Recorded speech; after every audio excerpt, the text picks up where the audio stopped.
Баршаңызға сәлем. Мен сіздерге бүгін ең оңай әрі ең жылдам жасалынатын осындай керемет пирогтың рецептісін ұсынбақшымын. Менің видеомды соңына дейін қараңыздар. Бізге ең алдымен ыдысқа 4 жұмыртқамызды саламыз және оның үстіне қант салып миксермен шайқаймыз. Жай жылдамдығынан бастап біртіндеп жылдамдықты қосып отырамыз.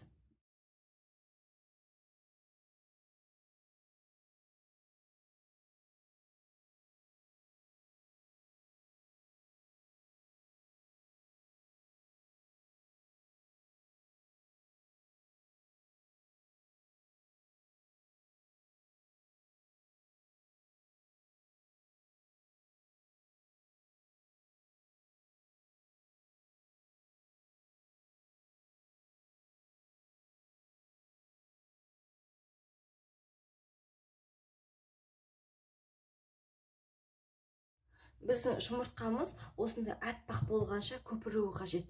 Ал егер осында болмаса, тағы да бір-екі рет шайқап көріңіз. Сол кезде осындай біркелкі масса шығады. Енді бізге қопсытқышпен ұнды бірге араластырып қосамыз. Жақсылап араластырыңыздар. Мен ұнды електен өткіздім. Сіздер де електен өткізіп қосыңыздар. Ұнды қосамыз. Осындай венчиктің көмегімен немесе силиконды күрекшенің көмегімен араластырамыз. Бірден қосып жібермеңіздер. Барлық ұнды 2 немесе 3 бөлікке бөліп қостаңыздар, өте дұрыс болады. Ал егерде барлығын қосып жіберсеңіздер, біздің пирогымыз көтермей әрі онша емес болып қалады. Сондықтан 1-2 бөлікке бөліп әрі електен өткізіп салсаңыздар дұрыс болады.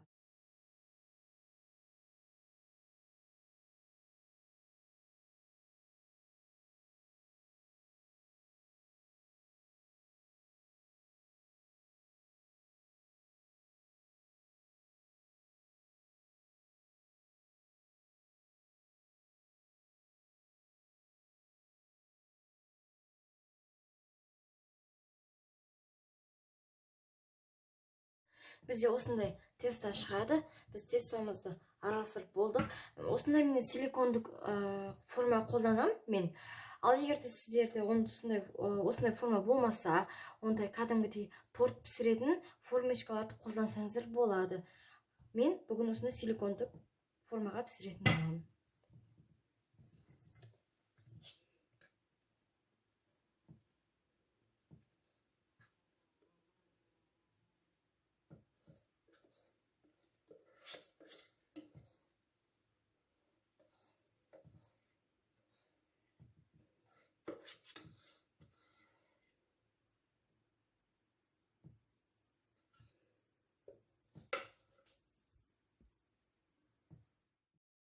Енді біз пешімізді 170-180 градуста қыздырамыз және бір шамамен 25-30 минуттай пеште пісіріп аласыздар.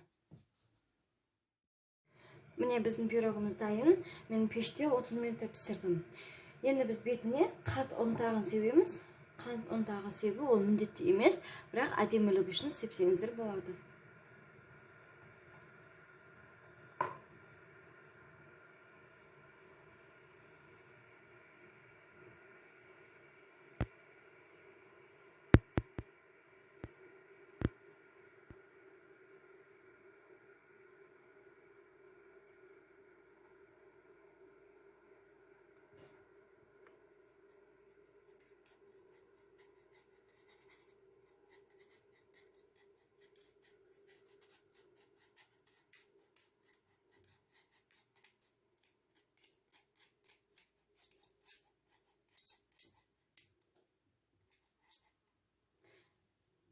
Міне біз септік.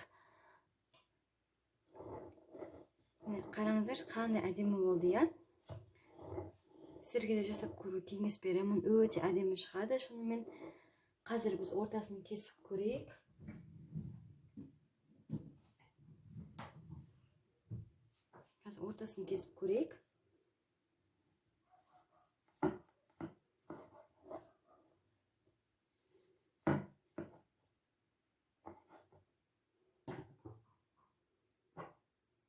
Қараңыздар, қараңыздаршы, қандай әдемі болды, иә? Міне, жұмсақ болды. Міне, күшті шығады, иә? Әдемі шығады. Керемет болып шықты. Сіздерге жасап көруге кеңес беремін. Кез келген ханшайымның, ас үй ханшайымның қолынан келетін, және де көп құрамды қажет етпейтін, және ең оңай әрі ең жылдам жасалынатын ең керемет бір пирогтың түрі. Шынымен әдемі болып шығады. Сіздерге де жасап көруге кеңес беремін. Менің арнама тіркеліп, лайк басып, комментарий жазып қойыңыздар. Және де төмендегі мен Инстаграм парақшамды белгілеп қоямын. Сол жерге де қосылып қойыңыздар. Менің каналыма тіркеліп қойыңыздар. Көптеген әлі де рецепттер болады. Сондықтан менің рецепттерімді жіберіп алмаңыздар.